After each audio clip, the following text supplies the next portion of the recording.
Hi guys, ನಮ್ಮ channel ಸೆಂಟಿಯಾಲ ಬಾಸೆಂಟಿಸಿಟಿಗೆ ಮತ್ತೆ ಸ್ವಾಗತ. ನಿಮ್ಮ ವೆಲ್ತ್ ಪಾರ್ಟ್ನರ್. ನನ್ನ ಹೆಸರು ಅನೋಜ್ ಮತ್ತು ನೀವು ನೋಡುತ್ತಿರುವುದು SM ಸಿರೀಸ್ 21 ಪಾಸೋ ಶೋರ್ ವಿಡಿಯೋ. ಇದು PMS ಡಿಸ್ಟ್ರಿಬ್ಯೂಟರ್ಸ್ ಎಕ್ಸಾಮ್ಗೆ ಸಂಬಂಧಿಸಿದ ವಿಡಿಯೋಗಳು. ಈಗಾಗಲೇ ನಾವು 9 ಅಧ್ಯಾಯಗಳನ್ನು ಕವರ್ ಮಾಡಿದ್ದೇವೆ. ಇದು ಅಧ್ಯಾಯ ಸಂಖ್ಯೆ ಪರ್ಫಾರ್ಮೆನ್ಸ್ ಮೆಜರ್ಮೆಂಟ್ ಮತ್ತು ಇವಾಲ್ಯುಯೇಷನ್ ಆಫ್ ಪೋರ್ಟ್ಫೋಲಿಯೋ ಮ್ಯಾನೇಜರ್. ಇದು ಅಧ್ಯಾಯ ಸಂಖ್ಯೆ 10 NSM series 21 PMS distributor exam ಅದು. ಬನ್ನಿ ಈ ಟೇಬಲ್ ಮೂಲಕ ನಾವು ಈ ಅಧ್ಯಾಯದಲ್ಲಿ ಏನು ಓದುತ್ತೇವೆ ಎಂಬುದನ್ನು ಅರ್ಥ ಮಾಡಿಕೊಳ್ಳೋಣ. ಅಧ್ಯಾಯ 10 ಪರ್ಫಾರ್ಮೆನ್ಸ್ ಮೆಜರ್ಮೆಂಟ್ ಮತ್ತು ಇವಾಲ್ಯುಯೇಷನ್ ಆಫ್ ಪೋರ್ಟ್ಫೋಲಿಯೋ ಮ್ಯಾನೇಜರ್. ಈ ಅಧ್ಯಾಯದಲ್ಲಿ ನಾವು ನೋಡೋಣ ರಿಟರ್ನ್ಗಳನ್ನು ಲೆಕ್ಕ ಹಾಕುವ ವಿಭಿನ್ನ ವಿಧಾನಗಳು, ರಿಟರ್ನ್ಗಳನ್ನು ಹೇಗೆ ಲೆಕ್ಕ ಹಾಕುತ್ತಾರೆ ಎಂಬುದನ್ನು ನೋಡೋಣ. ರಿಸ್ಕ್ ಲೆಕ್ಕ ಹಾಕುವ ವಿಭಿನ್ನ ವಿಧಾನಗಳು, ರಿಸ್ಕ್ ಅಡ್ಜಸ್ಟೆಡ್ ರಿಟರ್ನ್ ಲೆಕ್ಕ ಹಾಕುವ ವಿಭಿನ್ನ ವಿಧಾನಗಳು, ಬೆಂಚ್ಮಾರ್ಕಿಂಗ್ನ ಪರ್ಫಾರ್ಮೆನ್ಸ್ ಮತ್ತು PL ಗ್ರೂಪ್ ಅನಾಲಿಸಿಸ್ ಹೇಗೆ ಮಾಡುತ್ತಾರೆ ಎಂಬುದನ್ನು ನೋಡೋಣ. PMS ಇನ್ವೆಸ್ಟರ್ಗೆ ಪರ್ಫಾರ್ಮೆನ್ಸ್ ರಿಪೋರ್ಟ್ ಹೇಗೆ ಕೊಡಬೇಕು ಎಂಬುದನ್ನು ನೋಡೋಣ ಮತ್ತು ಜಿಪ್ಸ್ ಗ್ಲೋಬಲ್ ಇನ್ವೆಸ್ಟ್ಮೆಂಟ್ ಪರ್ಫಾರ್ಮೆನ್ಸ್ ಸ್ಟ್ಯಾಂಡರ್ಡ್ಸ್ ಬಗ್ಗೆ ಓದುತ್ತೇವೆ. ಇದನ್ನು ನಿಖರವಾಗಿ ಅರ್ಥ ಮಾಡಿಕೊಳ್ಳೋಣ. ಹಾಗಾದರೆ ಆರಂಭಿಸೋಣ. NSM ಸಿರೀಸ್ 21 PMS ಡಿಸ್ಟ್ರಿಬ್ಯೂಟರ್ ಎಕ್ಸಾಮ್ನ ಅಧ್ಯಾಯ ಸಂಖ್ಯೆ 10. ಮೊದಲಿಗೆ ಬರುತ್ತದೆ ಪ್ಯಾರಾಮೀಟರ್ಸ್. ಹಾಗಾದರೆ ಡಿಫೈನ್ ಮಾಡಿದ ಪರ್ಫಾರ್ಮೆನ್ಸ್ ಎಂದರೆ ರಿಸ್ಕ್ ಮತ್ತು ರಿಟರ್ನ್. ಹಾಗಾದರೆ ನಿಖರವಾಗಿ ಇದು ಏನು ಎಂಬುದನ್ನು ಅರ್ಥ ಮಾಡಿಕೊಳ್ಳೋಣ.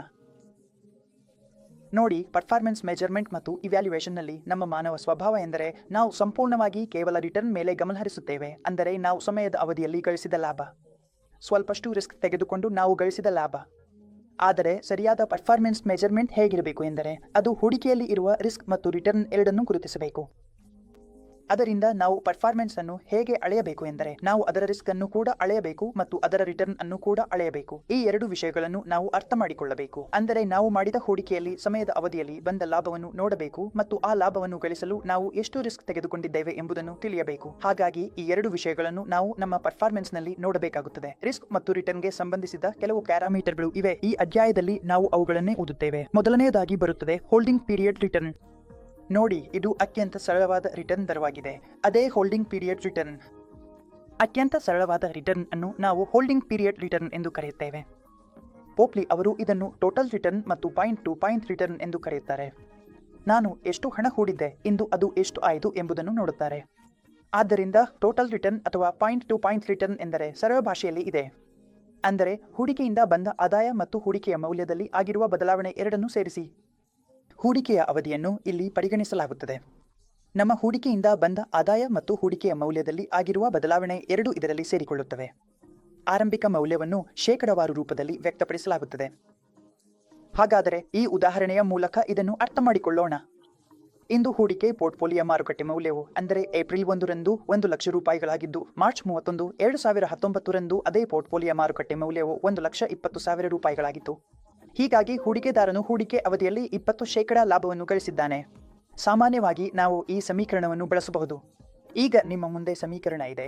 ಹೋಲ್ಡಿಂಗ್ ಪೀರಿಯಡ್ ರಿಟರ್ನ್ 1,20,000 1 ಲಕ್ಷದ ಇದು 20% ಆಗುತ್ತದೆ. ಅಂದರೆ 20,000ವನ್ನು 1 ಲಕ್ಷದಿಂದ ಭಾಗಿಸಿದರೆ ಇದು 20% ಬರುತ್ತದೆ. ಹೀಗಾಗಿ ಹೋಲ್ಡಿಂಗ್ ಪೀರಿಯಡ್ ನ ಸೂತ್ರವು ತುಂಬಾ ಸರಳವಾಗಿದೆ. ನೀವು ಏನು ಮಾಡಬೇಕಾಗಿಲ್ಲ. ಪ್ರಾರಂಭ ಮತ್ತು ಅಂತ್ಯದ ಮೌಲ್ಯದ ವ್ಯತ್ಯಾಸವನ್ನು ತೆಗೆದು ಅದನ್ನು ಪ್ರಾರಂಭದ ಮೌಲ್ಯದಿಂದ ಭಾಗಿಸಬೇಕು. ಅದು ನಿಮ್ಮ ಹೋಲ್ಡಿಂಗ್ ಪೀರಿಯಡ್ ರಿಟರ್ನ್ ಆಗಿದ್ದು ಈ ಉದಾಹರಣೆಯಲ್ಲಿ ಅದು 20% ಆಗಿದೆ. ಇದರಲ್ಲಿ ನಾವು ಏನೂ ಮಾಡಬೇಕಾಗಿಲ್ಲ. ಪ್ರಶ್ನೆ ತುಂಬಾ ಸರಳವಾಗಿರಬಹುದು. ನೇರವಾಗಿ 1 ಅಂಕದ ಪ್ರಶ್ನೆಯಾಗಿರಬಹುದು. ಹೆಚ್ಚಿನ ಪ್ರಶ್ನೆಗಳು 1 ಅಂಕದವುಗಳೇ ಬರುತ್ತವೆ. ಹಾಗಾಗಿ ಹೆಚ್ಚಿನ ಲೆಕ್ಕಾಚಾರವು ಇದರಲ್ಲಿ ನಿರೀಕ್ಷಿತವಿಲ್ಲ. ಆದ್ದರಿಂದ ನೀವು ನೇರವಾಗಿ ಉತ್ತರವನ್ನು ಇಲ್ಲಿ ಹಾಕಬಹುದು.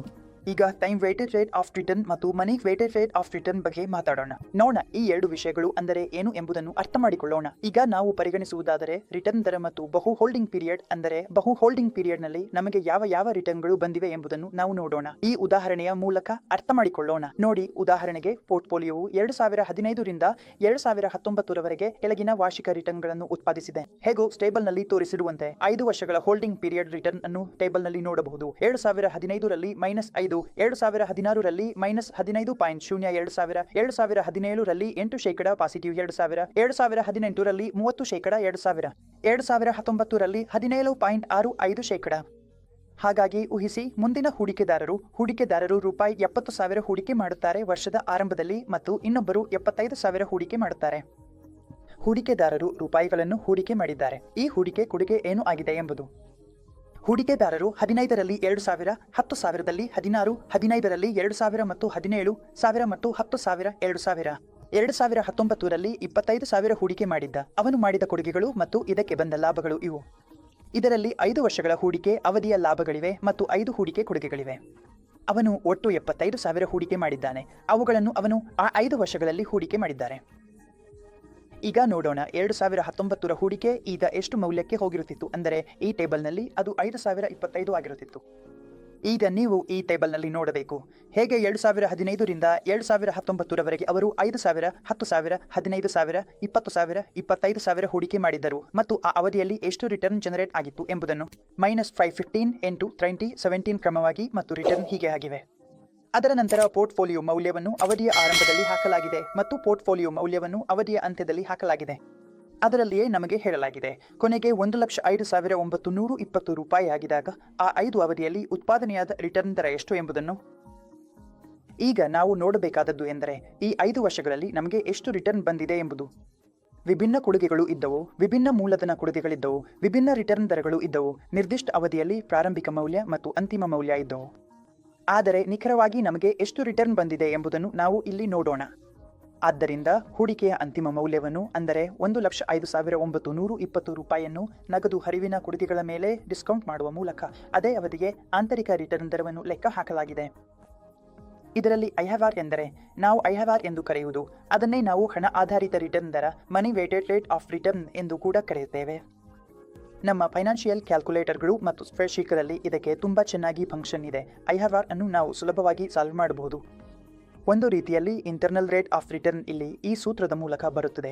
ನಾವು ಡಿಸ್ಕೌಂಟ್ ಮಾಡಿದಂತೆ ನಿಮ್ಮ ಮುಂದೆ ಸ್ಕ್ರೀನ್ನಲ್ಲಿ formula internal rate of return 15.15% ಎಂದು ತೋರಿಸುತ್ತಿದೆ. ಈ ರೀತಿಯಲ್ಲಿ ನಾವು ಐಹ್ಯಾವಾರ್ ಅನ್ನು ಲೆಕ್ಕ ಹಾಕಬಹುದು. ಅಂದರೆ ಈ ಪೋರ್ಟ್ಫೋಲಿಯೋಗೆ ನಮಗೆ ಎಷ್ಟು ಇಂಟರ್ನಲ್ ರೇಟ್ ಆಫ್ ರಿಟರ್ನ್ ಸಿಕ್ಕಿದೆ ಎಂದು. ಏಕೆಂದರೆ ಇದರಲ್ಲಿ ವಿಭಿನ್ನ ಸಮಯದಲ್ಲಿ ವಿಭಿನ್ನ ಹಣ ಬರುತ್ತಿದೆ, ಕ್ಯಾಶ್ ಫ್ಲೋಗಳು ಬರುತ್ತಿವೆ ಮತ್ತು ಪ್ರತಿಯೊಂದು ವರ್ಷದ ರಿಟರ್ನ್ ಕೂಡ ಬೇರೆ ಬೇರೆಯಾಗಿದೆ. ಹೀಗಾಗಿ ಈ ರೀತಿಯಲ್ಲಿ ನಾವು ಐಹ್ಯಾವಾರ್ ಅನ್ನು ಲೆಕ್ಕ ಹಾಕಬೇಕಾದರೆ ಐಹ್ಯಾವಾರ್ 15% ಬರುತ್ತದೆ. ಈಗ ನಾವು NWRR ಬಗ್ಗೆ ಮಾತನಾಡೋಣ. ಅಂದರೆ ಮನಿ ವೇಟೆಡ್ ರೇಟ್ ಆಫ್ ರಿಟರ್ನ್. ಇದು ಒಂದು ವೆಬ್ ರೇಟ್ ಆಫ್ ರಿಟರ್ನ್, ಅಂದರೆ ಒಟ್ಟು ಸಂಗ್ರಹಿತ ಕೊಡುಗೆಗಳು ಆ ಮಾಪನ ಅವಧಿಯಲ್ಲಿ ಹೇಗೆ ಬೆಳೆಯುತ್ತವೆ ಎಂಬುದನ್ನು ತೋರಿಸುತ್ತದೆ. ಆ 5 ವರ್ಷಗಳ ಅವಧಿಯಲ್ಲಿ ಕೊಡುಗೆಗಳು ಹೇಗೆ ಬೆಳೆಯುತ್ತವೆ ಎಂಬುದನ್ನು ನಾವು ಈಗ ಅರ್ಥ ಮಾಡಿಕೊಳ್ಳೋಣ. ನೋಡಿ, ಮನಿ ವೇಟೆಡ್ ರೇಟ್ ಆಫ್ ರಿಟರ್ನ್ ಎಂಬುದು ಕ್ಯಾಶ್ ಫ್ಲೋನ ಸಮಯದ ಮೇಲೆ ಅವಲಂಬಿತವಾಗಿರುತ್ತದೆ. ನಾವು ತೆಗೆದುಕೊಂಡ ಉದಾಹರಣೆಯಲ್ಲಿ ಕೊಡುಗೆಗಳ ಕ್ರಮವನ್ನು ಬದಲಾಯಿಸಿ ಅದೇ ಮೊತ್ತವನ್ನು ಎಂದರೆ 75,000 ನೀಡಲಾಗಿದೆ. ಹೀಗಾಗಿ ನಮ್ಮ ಮನಿ ವೇಟೆಡ್ ರೇಟ್ ಆಫ್ ರಿಟರ್ನ್ ಬದಲಾಗುತ್ತದೆ. ಅದು 10 ಪಾಯಿಂಟ್ ಆಗುತ್ತದೆ. ಹಾಗಾದರೆ ನಮ್ಮ ಕ್ಯಾಶ್ ಫ್ಲೋಗಳು ಹೇಗಿದ್ದವೆಯೋ ಅವುಗಳನ್ನು ನಾವು ರಿವರ್ಸ್ ಮಾಡಿದರೆ ಈ ಪರೀಕ್ಷೆಯ ಉದಾಹರಣೆಯಿಂದ ನೀವು ಅರ್ಥ ಮಾಡಿಕೊಳ್ಳಿ. ಹೂಡಿಕೆದಾರನು 2015ರಲ್ಲಿ 25,000 ಹೂಡಿದ್ದಾನೆ. ಹೀಗಾಗಿ ನಾವು ಆ ಉದಾಹರಣೆಯಿಂದ ಈ ಉದಾಹರಣೆಗೆ ಕ್ಯಾಶ್ ಫ್ಲೋವನ್ನು ರಿವರ್ಸ್ ಮಾಡಿದ್ದೇವೆ. ಕ್ಯಾಶ್ ಫ್ಲೋ ರಿವರ್ಸ್ ಆದ ಕಾರಣದಿಂದ ರಿಟರ್ನ್ ಜನರೇಟ್ ಆಗಿದೆ. ನೋಡಿ, ಅದು ಅದೇ ಇದೆ ಮತ್ತು ಈ ರೀತಿಯಲ್ಲಿ ರಿಟರ್ನ್ ಹೇಗೆ ಬಂದಿದೆ ಎಂಬುದನ್ನು ನೋಡಿ. ಮತ್ತೆ ಪೋರ್ಟ್ಫೋಲಿಯೋ ಮೌಲ್ಯ ಹೇಗಿತ್ತು ಮತ್ತು ಪೋರ್ಟ್ಫೋಲಿಯೋ ಮೌಲ್ಯ ಅವಧಿಯ ಅಂತ್ಯದಲ್ಲಿ 1,07,900 ರೂಪಾಯಿಗಳಾಗಿದೆ. ಈಗ ಮನಿ ವೇಟೆಡ್ ರೇಟ್ ಆಫ್ ರಿಟರ್ನ್ ಮತ್ತು ಐಹ್ಯಾವಾರ್ ಇಲ್ಲಿ ನಿಮ್ಮದು 10.7 ಬರುತ್ತಿದೆ ಬದಲಿ ಕ್ರಮದಲ್ಲಿ. ಹಾಗಾದರೆ ಮೂಲ ಹೂಡಿಕೆ ಪ್ರದರ್ಶನವನ್ನು ಕ್ಯಾಶ್ ಫ್ಲೋ ಸಮಯದ ಪ್ರಭಾವವಿಲ್ಲದೆ ಲೆಕ್ಕ ಹಾಕಲು TWRR ಅನ್ನು ಲೆಕ್ಕ ಹಾಕಬಹುದು. ನಾವು ಮೂಲ ಹೂಡಿಕೆ ಪ್ರದರ್ಶನವನ್ನು ಲೆಕ್ಕ ಹಾಕಬೇಕಾದರೆ ಆದರೆ ಕ್ಯಾಶ್ ಫ್ಲೋ ಸಮಯದಿಂದ ಪ್ರಭಾವಿತವಾಗಬಾರದು ಎಂದಾದರೆ ನಮ್ಮ TWRR ಲೆಕ್ಕ ಹಾಕಲಾಗುತ್ತದೆ. ಸಮಯದ ತೂಕದ ಲಾಭದ ದರ. ಹಾಗಾದರೆ ಜಿಪ್ಸ್ ಎಂಬುದು time weighted rate of return ಅನ್ನು ಹೀಗೆ ವ್ಯಾಖ್ಯಾನಿಸಿದೆ. ಇದು ಹೂಡಿಕೆಯಲ್ಲಿ ಅವಧಿ ಪ್ರತಿ ಅವಧಿಯ ಲಾಭವನ್ನು ಲೆಕ್ಕ ಹಾಕುವ ವಿಧಾನವಾಗಿದೆ ಮತ್ತು ಸಾಮಾನ್ಯವಾಗಿ ಗ್ರಾಹಕರಿಂದ ಆಗುವ ಬಾಹ್ಯ ನಗದು ಹರಿವಿನ ಪರಿಣಾಮವನ್ನು ತೆಗೆದುಹಾಕುತ್ತದೆ. ಅಂದರೆ ಗ್ರಾಹಕರಿಂದ ಆಗುವ ಬಾಹ್ಯ ನಗದು ಹರಿವುಗಳು ಈ ಪರಿಣಾಮದಿಂದ ತೆಗೆದುಹಾಕಲ್ಪಡುತ್ತವೆ ಮತ್ತು ಕೇವಲ ಅವಧಿ ಪ್ರತಿ ಅವಧಿಯಲ್ಲಿ ಬಂದಿರುವ ಲಾಭಗಳನ್ನೇ ಟೈಮ್ ವೇಟೆಡ್ ರಿಟರ್ನ್ ಲೆಕ್ಕ ಹಾಕುತ್ತದೆ ಮತ್ತು ನಮಗೆ ತೋರಿಸುತ್ತದೆ. ಪೋರ್ಟ್ಫೋಲಿಯೋ ಮ್ಯಾನೇಜರ್ಗಳು ಆಸ್ತಿ ನಿರ್ವಹಣೆಯನ್ನು ನಿರ್ದಿಷ್ಟ ತಂತ್ರಗಳ ಪ್ರಕಾರ ಹೇಗೆ ಮಾಡುತ್ತಾರೆ ಎಂಬುದನ್ನು time weighted rate of return TWR ಅತ್ಯುತ್ತಮವಾಗಿ ಪ್ರತಿಬಿಂಬಿಸುತ್ತದೆ. TWR ಎಂದರೆ ನಿರ್ದಿಷ್ಟ ಅವಧಿಯಲ್ಲಿ ಸಂಯೋಜಿತ ಲಾಭದ ಪ್ರಮಾಣ. TWR ಎಂದರೆ ನಮ್ಮ ನಿರ್ದಿಷ್ಟ ಅವಧಿಯಲ್ಲಿ ಸಂಯೋಜಿತ ಲಾಭದ ಪ್ರಮಾಣ. TWR ಅಥವಾ ಟೈಮ್ ವೇಟೆಡ್ ರೇಟ್ ಆಫ್ ರಿಟರ್ನ್ನಲ್ಲಿ ಪೋರ್ಟ್ಫೋಲಿಯೋವನ್ನು ಪ್ರತಿ ಬಾರಿಯೂ ಬಾಹ್ಯ ನಗದು ಹರಿವು ಬಂದಾಗ ಮೌಲ್ಯಮಾಪನ ಮಾಡಲಾಗುತ್ತದೆ. ಬಾಹ್ಯ ನಗದು ಹರಿವು ಬಂದಾಗ ಪ್ರತಿ ಬಾರಿ ಅದನ್ನು ಮೌಲ್ಯಮಾಪನ ಮಾಡಲಾಗುತ್ತದೆ ಮತ್ತು ಯಾವುದೇ ಬಾಹ್ಯ ನಗದು ಹರಿವು ಇಲ್ಲದಿದ್ದರೆ ಅದು ಸರಳವಾಗಿ ಹೋಲ್ಡಿಂಗ್ ಪೀರಿಯಡ್ ರಿಟರ್ನ್ HPR ಆಗಿರುತ್ತದೆ. ಒಂದು ಬಾಹ್ಯ ನಗದು ಹರಿವು ಬಂದಾಗ TWR ಪ್ರತಿ ಅವಧಿಗೆ ಲಾಭಗಳನ್ನು ಲೆಕ್ಕ ಹಾಕಬೇಕಾಗುತ್ತದೆ. ಅವಧಿಯ ಲಾಭಗಳನ್ನು ಪರಸ್ಪರ ಜೋಡಿಸಿ ಮೌಲ್ಯಮಾಪನ ಅವಧಿಗೆ TWR ಲೆಕ್ಕ ಹಾಕಲಾಗುತ್ತದೆ. ಎಲ್ಲ ಪೋರ್ಟ್ಫೋಲಿಯೋ ಮ್ಯಾನೇಜರ್ ನಿಯಮಾವಳಿಗಳ ಪ್ರಕಾರ 2020ರಲ್ಲಿ ಪೋರ್ಟ್ಫೋಲಿಯೋ ಮ್ಯಾನೇಜರ್ಗಳು ತಮ್ಮ ಕಾರ್ಯಕ್ಷಮತೆಯನ್ನು time weighted rate of return ಬಳಸಿ ಬಹಿರಂಗಪಡಿಸಬೇಕು. ಕಾರ್ಯಕ್ಷಮತೆ ಬಹಿರಂಗಪಡಿಸುವಾಗ ಕಳೆದ 3 ವರ್ಷಗಳ ಕಾರ್ಯಕ್ಷಮತೆಯನ್ನು ಟ್ರೆಂಡ್ನಲ್ಲಿ ತೋರಿಸಬೇಕು ಎಂದು ನಿಯಮಾವಳಿ ಹೇಳುತ್ತದೆ. ಈ ಪ್ರಶ್ನೆ ಪರೀಕ್ಷೆಗೆ ಬಹುಶಃ ಬರುತ್ತದೆ, ಇದನ್ನು ತಪ್ಪಿಸಬಾರದು.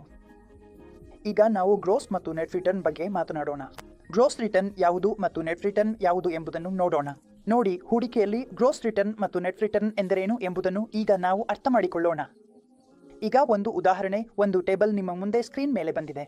ಇದರಿಂದ ಗ್ರೋಸ್ ರಿಟರ್ನ್ ಎಷ್ಟು ಎಂಬುದನ್ನು ಕಂಡುಹಿಡಿಯಲು ಪ್ರಯತ್ನಿಸೋಣ. ನಂತರ ಅದರಿಂದ ನಿವ್ವಳ ಲಾಭ ಎಷ್ಟು ಪೋರ್ಟ್ಫೋಲಿಯೋದ ಬೀಳುವ ಉದಾಹರಣೆಯನ್ನು ನೋಡೋಣ. ನೋಡಿ, ಪೋರ್ಟ್ಫೋಲಿಯೋದ ಗಾತ್ರವು ಸರಿಸುಮಾರು 100 ಲಕ್ಷ ಆಗಿದೆ. ಸಂಪೂರ್ಣ ಹೂಡಿಕೆಯು 20%, 10% ಇತರ ವೆಚ್ಚಗಳು. ಇದು ಮುಂಭಾಗದ ಶುಲ್ಕ ಶೂನ್ಯ, ಯಾವುದೇ ಸೆಟ್ ಆಫ್ ಶುಲ್ಕವಿಲ್ಲ. ಸ್ಥಿರ ನಿರ್ವಹಣಾ ಶುಲ್ಕಗಳು 0.5 ಕಾರ್ಯಕ್ಷಮತೆ ಶುಲ್ಕ, 20% ಓವರ್ ಹರ್ಡಲ್ ಕೆಂಪು ಹಾಲ್ ಶುಲ್ಕವನ್ನು ಲೆಕ್ಕಾಚಾರ ಮಾಡುವ ಆವರ್ತನ. ಆದ್ದರಿಂದ ಈ ಉದಾಹರಣೆಯ ಮೂಲಕ ಇದನ್ನು ಕಂಡುಹಿಡಿಯಲು ಪ್ರಯತ್ನಿಸೋಣ. ಗ್ರೋಸ್ ವಿರುದ್ಧ ನೆಟ್ ರಿಟರ್ನ್. ಈಗ ನೋಡಿ, ಹೂಡಿಕೆ ಅವಧಿಯ ಆರಂಭದಲ್ಲಿ ಹಾಕಿದ ಮೂಲಧನ ಕೊಡುಗೆ 1 CR. ಇದರಲ್ಲಿ ಹೂಡಿಕೆ ಮೊತ್ತವನ್ನು ಹೂಡಿಕೆ ಅವಧಿಯ ಆರಂಭದಲ್ಲೇ ಹಾಕಲಾಗಿದೆ. 1 ಕೋಟಿ ಇದೆ. ಅದರಿಂದ ಫ್ರಂಟ್ ಫೀಸ್ ಕಡಿತ ಮಾಡಲಾಗುತ್ತದೆ. ಅಂದರೆ ಆಸ್ತಿ ನಿರ್ವಹಣೆಗೆ 100 ಕೋಟಿ ರೂಪಾಯಿ ಇದೆ. ಈಗ ಫ್ರಂಟ್ ಫೀಸ್ ಇಲ್ಲದಿದ್ದರೆ ಅದು ಹೋಗುವುದಿಲ್ಲ. ನಾವು ಲಾಭ ಅಥವಾ ನಷ್ಟವನ್ನು ಹೂಡಿಕೆ ಅವಧಿಯಲ್ಲಿ ಸೇರಿಸೋಣ. ಇವು 20,000ವನ್ನು ನಾವು ಸೇರಿಸಬೇಕು. ಹೂಡಿಕೆ ಅವಧಿಯ ಕೊನೆಯಲ್ಲಿ ಪೋರ್ಟ್ಫೋಲಿಯೋದ ಗ್ರೋಸ್ ಮೌಲ್ಯದಲ್ಲಿ ಈ ಉದಾಹರಣೆಯಲ್ಲಿ ಅವರಿಗೆ 20 ಲಕ್ಷ ಲಾಭವಾಗಿದೆ. ಹಾಗಾಗಿ ಇದು ಹೂಡಿಕೆ ಅವಧಿಯ ಕೊನೆಯಲ್ಲಿ ಆಗಿದೆ. ನಿಮ್ಮದು 1 ಕೋಟಿ 20 ಲಕ್ಷದಷ್ಟು ಇತರ ಖರ್ಚುಗಳಿವೆ. ಇದರಿಂದ 0.5 ಖರ್ಚನ್ನು ಕಡಿತ ಮಾಡಲಾಗುತ್ತದೆ. ಅದು 0.5% ಆಗುತ್ತದೆ. ಗ್ರೋಸ್ ಮೌಲ್ಯವು 60,000 ಕಡಿತವಾದ ಮೇಲೆ ಅದು 1 ಕೋಟಿ 9,40,000ವಾಗಿದೆ. ಮ್ಯಾನೇಜ್ಮೆಂಟ್ ಫೀಸ್ ಸುಮಾರು 1.5% ಆಗಿದೆ. ಅದನ್ನು ಇದರಿಂದ ಕಡಿತ ಮಾಡಲಾಗುತ್ತದೆ. ನಾವು 1,65,000 ಫೀಸನ್ನು ಇದರಿಂದ ಕಡಿತ ಮಾಡುತ್ತೇವೆ. ಅದಾದ ನಂತರ ಪೋರ್ಟ್ಫೋಲಿಯೋ ಮೌಲ್ಯ 1 ಕೋಟಿ 17,75,000 ಉಳಿಯುತ್ತದೆ. ಪೋರ್ಟ್ಫೋಲಿಯೋ ಮೌಲ್ಯ ಮತ್ತು ಹರ್ಡಲ್ ರೇಟ್ ಇಲ್ಲಿ ಹೇಳಲಾಗಿದ್ದು ಅದು 1 ಕೋಟಿ 10 ಲಕ್ಷ ಆಗಿತ್ತು ಮತ್ತು ಅದರಿಂದ ಪರ್ಫಾರ್ಮೆನ್ಸ್ ಫೀಸ್ ಎಂದರೆ ಹೆಚ್ಚುವರಿ ಲಾಭದ 20% ಕಡಿತ ಮಾಡಲಾಗುತ್ತದೆ.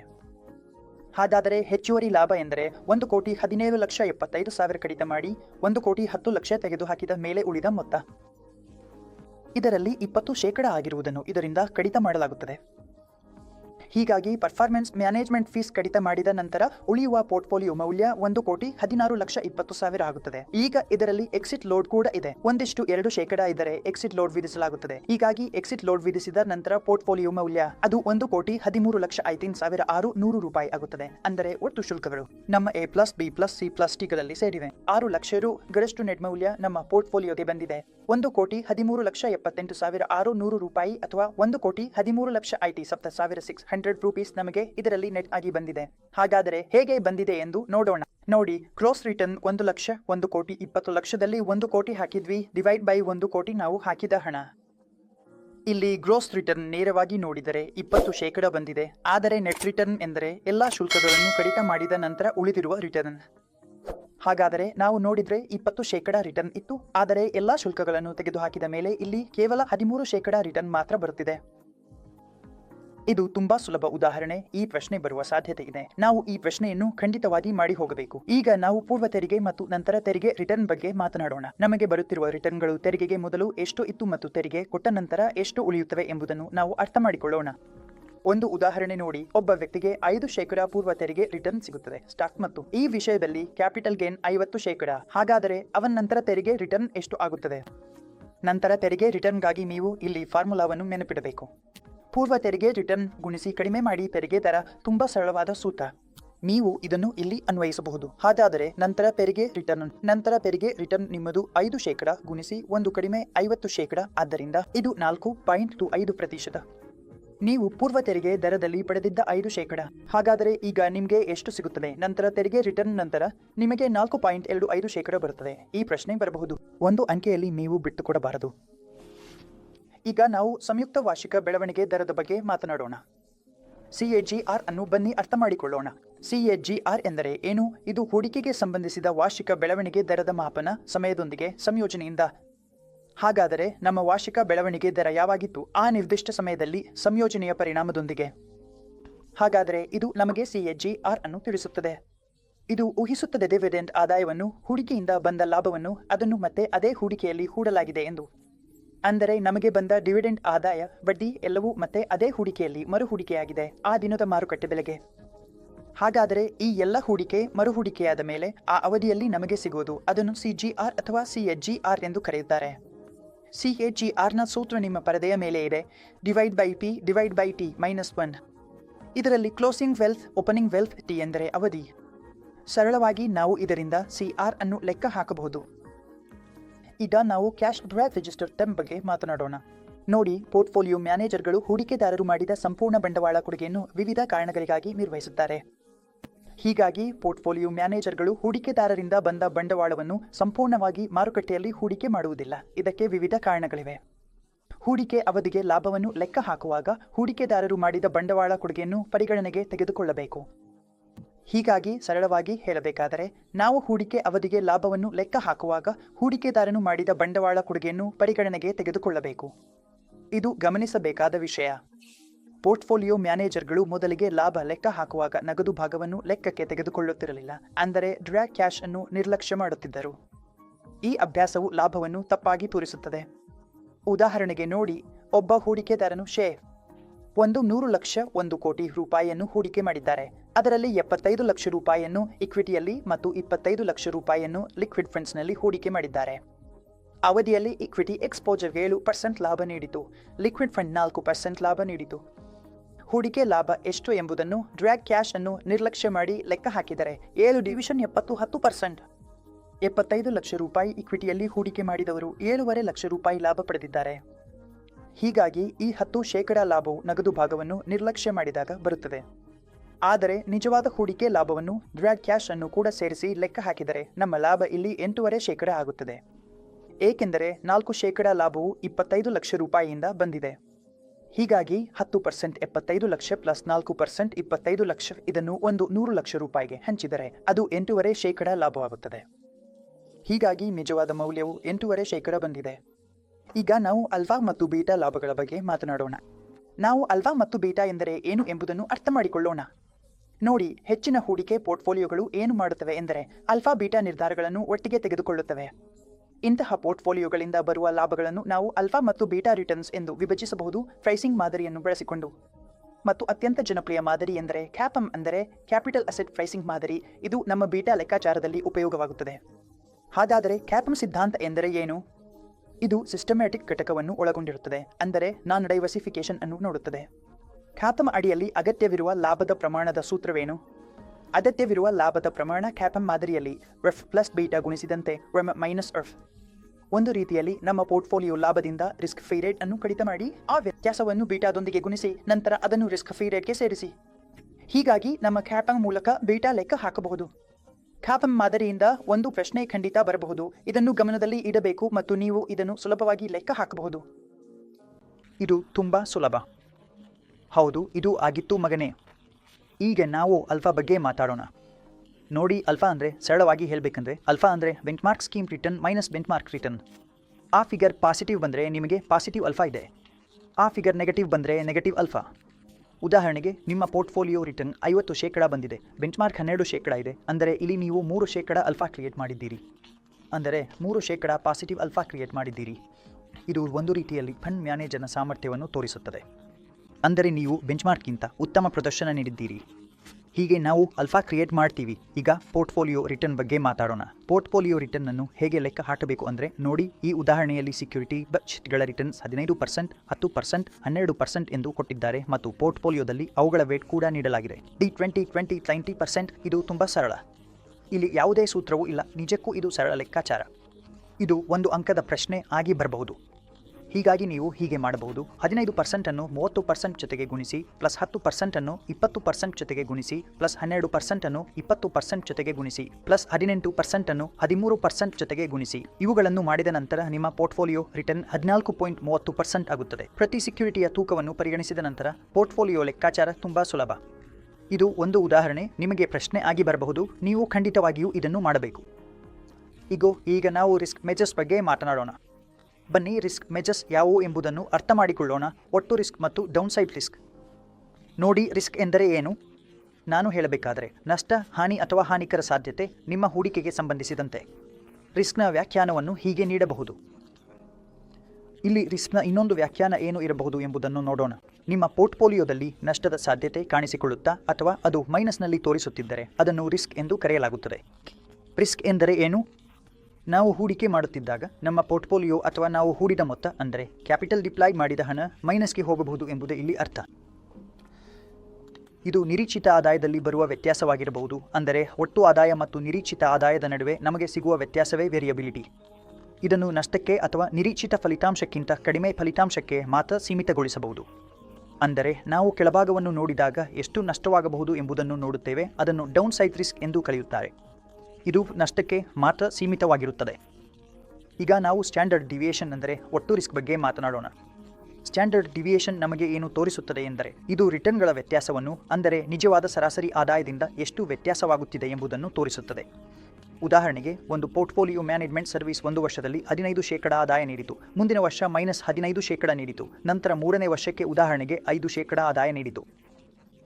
ಒಟ್ಟಾರೆ ಸರಾಸರಿ ಅಂದರೆ ಮನದಲ್ಲಿ 10 ರಿಂದ 12% ಇದೆ. ಆದರೆ ಅದರ ಡಿವಿಯೇಷನ್ ಅಂದರೆ ಸರಾಸರಿ ಆದಾಯದಿಂದ ಎಷ್ಟು ಪ್ಲಸ್ ಅಥವಾ ಮೈನಸ್ ಆಗಿದೆ ಎಂಬುದು. ಇದನ್ನೇ ಸ್ಟ್ಯಾಂಡರ್ಡ್ ಡಿವಿಯೇಷನ್ ಎಂದು ಕರೆಯುತ್ತಾರೆ.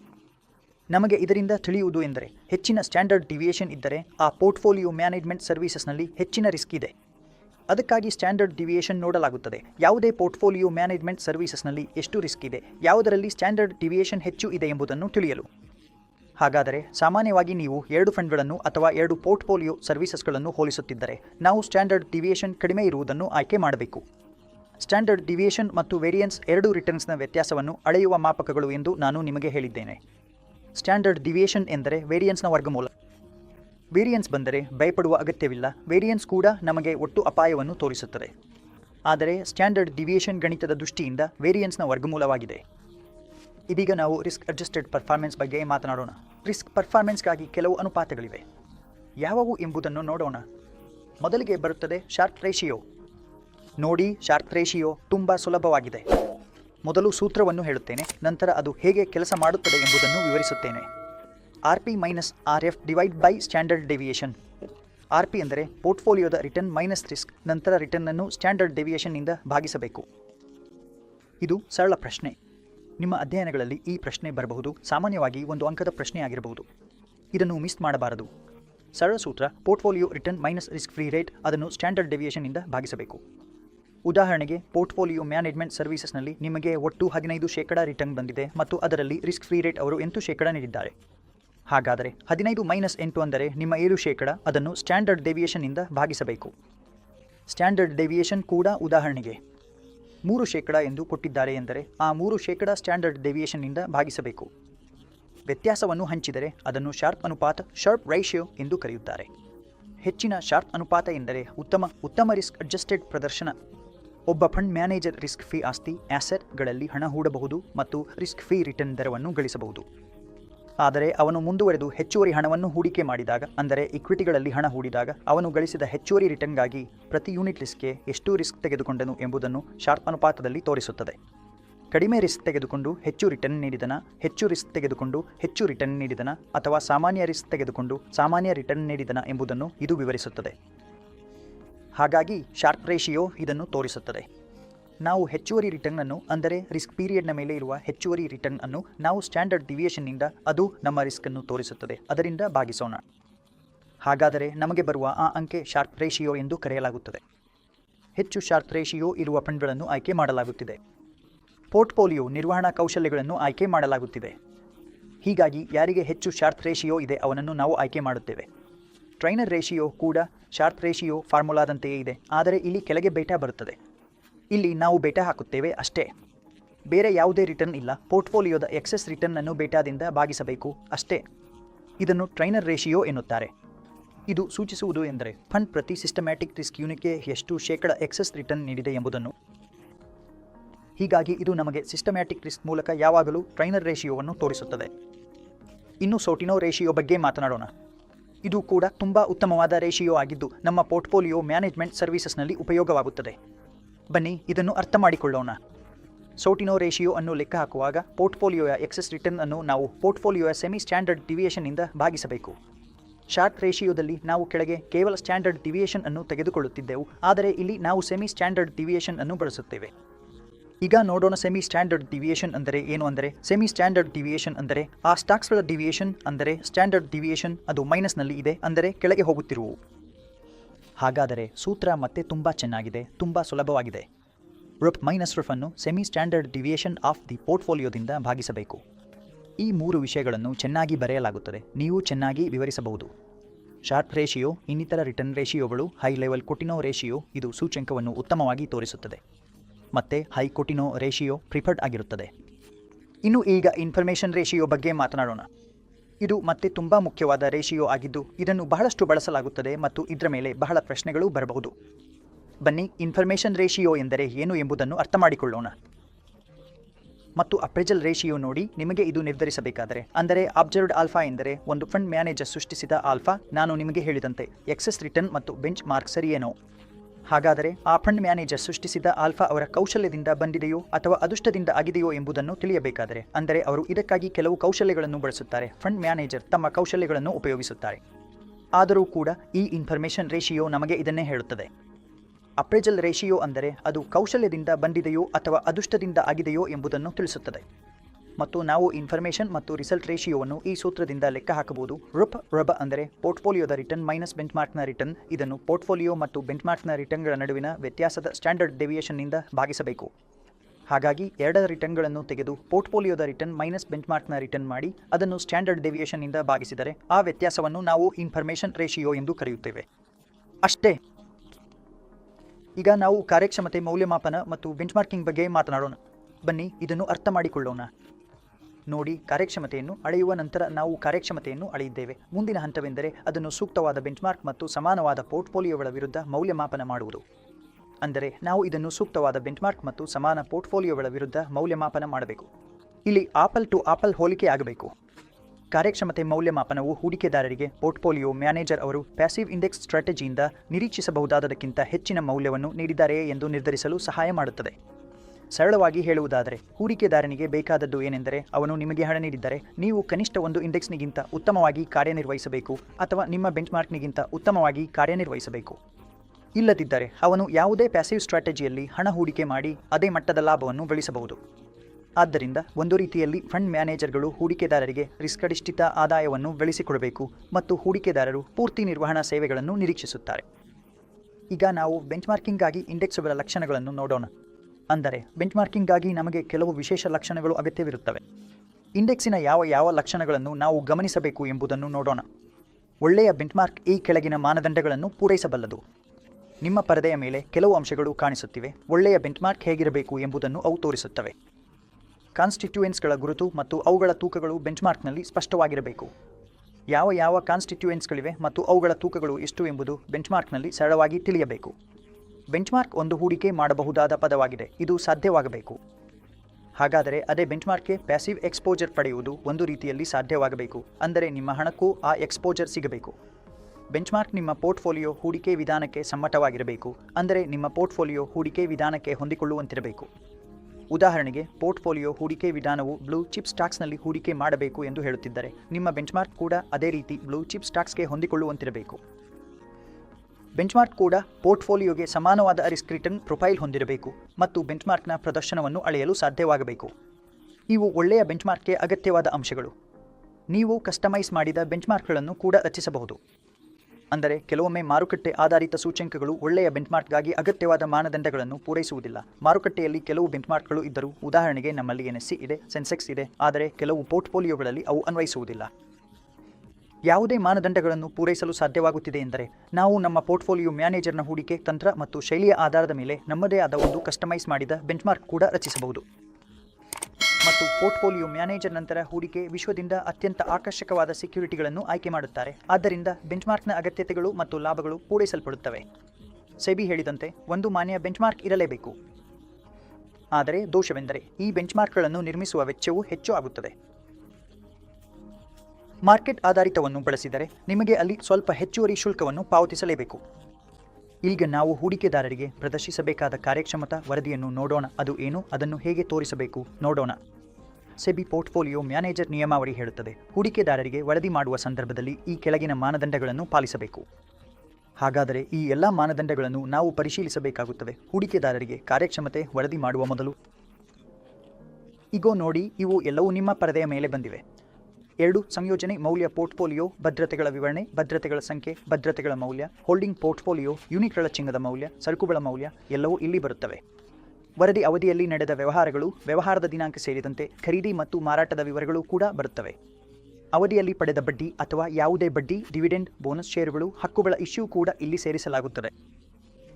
ಪೋರ್ಟ್ಫೋಲಿಯೋ ನಿರ್ವಹಣೆಯಲ್ಲಿ ನಿಮ್ಮಿಂದ ಆಗಿರುವ ಖರ್ಚುಗಳು ಇಲ್ಲಿ ಬರುತ್ತವೆ ಮತ್ತು ಪೋರ್ಟ್ಫೋಲಿಯೋ ಮ್ಯಾನೇಜರ್ ತೆಗೆದುಕೊಂಡಿರುವ ರಿಸ್ಕ್ನ ವಿವರಗಳು, ಶಿಫಾರಸು ಮಾಡಿದ ಪೋರ್ಟ್ಫೋಲಿಯೋ ಮ್ಯಾನೇಜರ್ನ ಯಾವುದೇ ಹೂಡಿಕೆಯಲ್ಲಿ ಇದನ್ನು ಸೇರಿಸಲಾಗುತ್ತದೆ. ಕೂಪನ್ಗಳ ಪಾವತಿಯಲ್ಲಿ ಯಾವುದೇ ಡಿಫಾಲ್ಟ್ ಇದ್ದರೆ ಅಥವಾ ಹೂಡಿದ ಮೂಲಧನದ ಪಾವತಿಯಲ್ಲಿ ಡಿಫಾಲ್ಟ್ ಇದ್ದರೆ ಅದೂ ಕೂಡ ಇಲ್ಲಿ ಬರುತ್ತದೆ. ವಿತರಕರಿಗೆ ಪಾವತಿಸಿದ ಕಮಿಷನ್ನ ವಿವರಗಳು ಕೂಡ ಇಲ್ಲಿ ಸೇರಲಾಗುತ್ತವೆ. ಈ ಎಲ್ಲ ವಿಷಯಗಳು ಪರ್ಫಾರ್ಮೆನ್ಸ್ ರಿಪೋರ್ಟಿಂಗ್ನಲ್ಲಿ ಬರುತ್ತವೆ. ಒಂದು ಹೂಡಿಕೆದಾರರಿಗೆ ತಿಳಿಸುವುದು ಅಗತ್ಯ. ಈಗ ಜಿಪ್ಸ್ ಬಗ್ಗೆ ಮಾತನಾಡೋಣ, ಅಂದರೆ ಗ್ಲೋಬಲ್ ಇನ್ವೆಸ್ಟ್ಮೆಂಟ್ ಪರ್ಫಾರ್ಮೆನ್ಸ್ ಸ್ಟ್ಯಾಂಡರ್ಡ್ಸ್. ನೋಡೋಣ ಇವು ಏನು ಅಂತ. ಜಿಪ್ಸ್ ಹೂಡಿಕೆ ಸಮುದಾಯಕ್ಕೆ ಹೂಡಿಕೆ ನಿರ್ವಹಣಾ ಸಂಸ್ಥೆಗಳು ತಮ್ಮ ಪರ್ಫಾರ್ಮೆನ್ಸ್ ಫಲಿತಾಂಶಗಳನ್ನು ಭವಿಷ್ಯದ ಗ್ರಾಹಕರಿಗೆ ಪ್ರದರ್ಶಿಸುವಾಗ ಅನುಸರಿಸಬೇಕಾದ ನೈತಿಕ ಮಾನದಂಡಗಳ ಸಮೂಹವನ್ನು ಒದಗಿಸುತ್ತದೆ. ಇದು ಒಂದು ಅಂತಾರಾಷ್ಟ್ರೀಯ ಹೂಡಿಕೆ ಸಮುದಾಯದ ಮಾನದಂಡ, ಬಹಳ ನೈತಿಕವಾದ ಮಾನದಂಡಗಳು. ಇದರಲ್ಲಿ ಸ್ಪಷ್ಟವಾಗಿ ಹೇಳಲಾಗಿದೆ, ನಾವು ಹೇಗೆ ನಿರ್ವಹಣಾ ಸಂಸ್ಥೆಯು ತನ್ನ ಪರ್ಫಾರ್ಮೆನ್ಸ್ ಅನ್ನು ಭವಿಷ್ಯದ ಗ್ರಾಹಕರಿಗೆ ತೋರಿಸಬೇಕು ಎಂಬುದನ್ನು.